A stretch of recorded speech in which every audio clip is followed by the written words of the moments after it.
So we've all heard the common things. I'm just gonna ramble them off real quick so you know this is not that video. Protective style, moisturize, satin bonnet, silk pillowcase, drink water, trim. Did I get them all?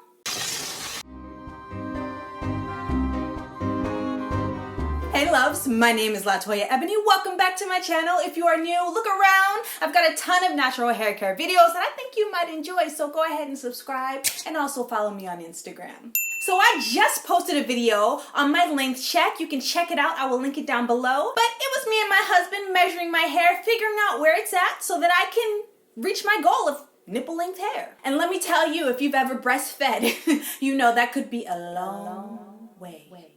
But today I'm gonna give you 9 uncommonly said things that you can do to promote hair growth and length retention so that you can grow your hair fast. Side note, it's true that hair grows about 1/2 inch a month, so these are the things that you can do in order to retain the length that is already there. These are 9 tips in no particular order, but I do recommend that you stick around because you just might learn something that you didn't, or maybe it may make you think of things in a new perspective. Adjust to your environment. I know that I have subscribers from all over the world. Based on my analytics, we've got the Caribbeans, we have Africa, we have different parts of the United States, Canada, UK, France. You guys are everywhere, and every place that you're at has a different environmental climate. If you are viewing me, who lives in California, that is a very dry, arid environment, but you happen to live in a rainforest, you have to be cognizant that my needs of my hair, even if we have a similar hair type, pattern, texture, all of that, you may have to make some adjustments based on where you live. So keep that in mind. I don't hear that enough, and I think that that's very poignant. If I lived in the desert, I would probably wear a head covering. The sun is a very powerful, powerful, powerful thing, and anything that it can do to your skin, it can do to your hair. So perhaps a protective head covering is right for you. Perhaps a product that has UV protection. This is also one of the reasons why my results in arid, dry, not very humid California could vary from someone living in the United States. If I do a twist out, perhaps my twist out may not puff out by the end of the day as someone living in a more humid environment. Like, these are just some of the things that we should think about and that I wish honestly were said more. Number 8. Assess your lifestyle and adjust. I am a huge proponent of keeping it simple. I try a lot of different things here on YouTube, mainly because I like the science behind a lot of things. I like to try things and have a firm answer for myself, whether they're gonna work for me or not, instead of just assuming. But I do this knowing that I already have a set routine that works for me that is actually very simple, that I can get back to if I do something that goes slightly awry. So what does this have to do about growing your hair? Routine is very important. If you happen to have a lifestyle that is very busy, you may not be able to keep up with DIY hairstyles, things that take a lot of steps. On the contrary, if you find that you have more time, then you may want to try perhaps finger detangling, perhaps DIY treatments, perhaps sitting under the dryer every single time you wash. Like, these are things that you should keep in mind because they directly relate to your hair routine.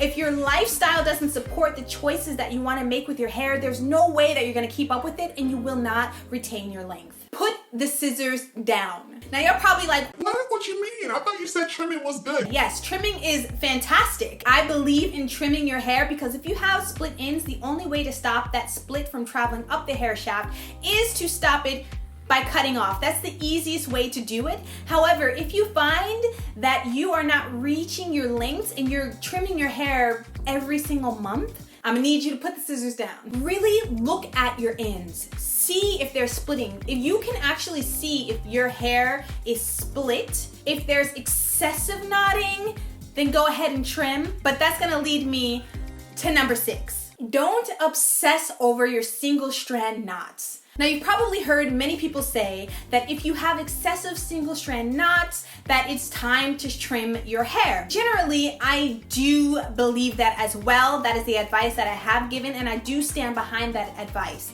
However, if your single strand knots are just an annoyance, like you just don't like them, but they're not affecting your hair, you don't find that your hair is tangling that much with them, they're just kind of annoying you, leave them alone.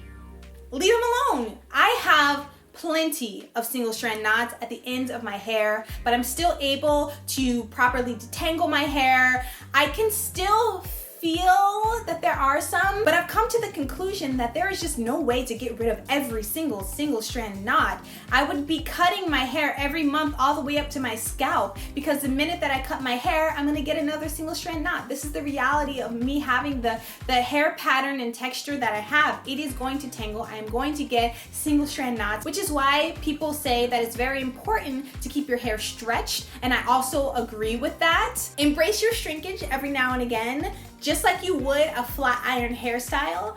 But I do think that stretching your hair when your goal is length retention is the best because of those single strand knots. But if you find that you're over trimming because you just don't like your single strand knots, I'm gonna need you to leave it alone. Just leave it there. She good, she good. Finger detangle. If you have never given finger detangling a try, I'm going to need you to, after this video is over, watch the video. But after this video is over, try.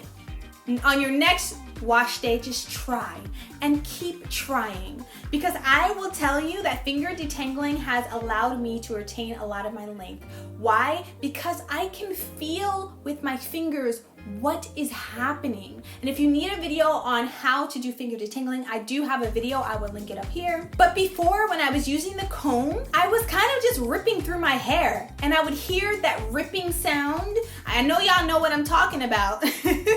I would hear that ripping sound, and it was so normal to me that I didn't feel that there was anything else to be done about it. I would see other women with looser textures, different patterns of hair than mine, and I would think, I can't do that because my hair tangles way too much. I can barely fit my fingers through my hair, like what? Listen, get yourself a nice leave-in conditioner that has a lot of slip.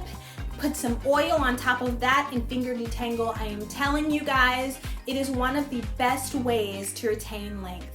Use less product. I know some of y'all about to throw the hands up and fight me on this one, like, I love putting a lot of product on my hair because it feels good. I feel like it works better. And in some cases, that's true. So I'm not gonna tell you what to do with your hair, but I do believe that a lot of us are a little bit heavy-handed when it comes to the product, and you know who you are. I do believe that less is more, especially if you have low porosity hair. Our hair tends to really cling to that product and create buildup on the hair strand, so the next time you're moisturizing, it's harder for that moisture to get into the strand. Throughout the week, when you find that you need more product because your hair feels dry, try spraying some water on your head instead and reactivating the product that's already there, and see if that works. If that doesn't work, by the next day, go ahead and add more product, but that is my #1 tip. Less product is more. Don't touch your hair when you're frustrated. Just don't. Just leave it alone. If you know that you don't have enough time, if you're under a lot of stress, if you know you need to hurry up and get to that meeting, I suggest embracing your hair in the state that it's in, do something quick and get out the door. For example, wash day. My wash day routine, when I get out of the shower, I want to detangle, I want to twist it, I want to prepare it for the next day by stretching. These are things that I have a routine of doing. However, if I know that I need to wash my hair, it's one of them days, y'all know those days. You just need to wash your hair, but then you have an outing, embrace your shrinkage. Go ahead and wash your hair, put some moisturizer on it, and go outside. There is nothing unacceptable about having your hair in its shrunken state. A lot of the hairstyles that we deem not presentable in public are actually very beautiful. Now you can neaten them up and do a couple of different things. If you want to know how to style your hair while it's in a shrunken state, I also have a video on that. But embrace it for the way that it is, and don't rush ripping through it when you're frustrated, when you're tired, when you're stressed. Put it up, leave it for the next day. Yes, it may be a little bit harder to detangle the next day, but I recommend getting back in the shower, resaturating your hair, and starting from the top. Care for and protect your ends. In terms of the ends, you really want to keep them protected. If they are constantly, dragging on your shoulders, if they are dry and brittle, if they have split ends, if you are not applying like oil on them at night and things like that to keep them malleable and less brittle, it's going to break. So care for your ends, because that is what's gonna really determine your length at the end of the day. Learn your hair porosity. I know you guys are like, what does that mean? Okay, once you figure out that you have high porosity or low porosity, I have a whole video, go ahead and watch that on it. It's like, what do? Do a little research. I may do an in-depth video, but for example, if you have high porosity hair, you may not have to add heat to your hair routine because your cuticle is already open. You may look at things like aloe vera. You may want to rinse your hair with cool water in order to close up that cuticle. You may find it beneficial to pre-poo your hair. From my own personal experience, when your hair cuticle is raised, it actually causes more friction between those strands and it makes it a little bit more difficult to detangle. If you have low porosity hair, you can skip that step about using cold water blast on your hair. That's like literally in every magazine about how to grow your hair and how to get shiny hair. You probably don't need that. You can probably even more so rely more on finger detangling because the cuticle of that strand is closed. You want to apply heat to your hair in order to raise that cuticle so that we can allow that moisture from the shower and the deep conditioning and all of that to get inside your hair. These are just quick examples on what knowing your hair porosity can do in order for you to adjust your routine so that you can retain length, so that your hair can grow, so that you can have long, beautiful hair. And that is it, you guys. I'm gonna link a video about hair porosity up here. Check out my videos. I've gotten a lot of amazing feedback from you guys that you really enjoy my videos and you find them to be very informative and helpful. I appreciate that. I love you. Make sure you subscribe and I will see you in a couple days, y'all. Mwah!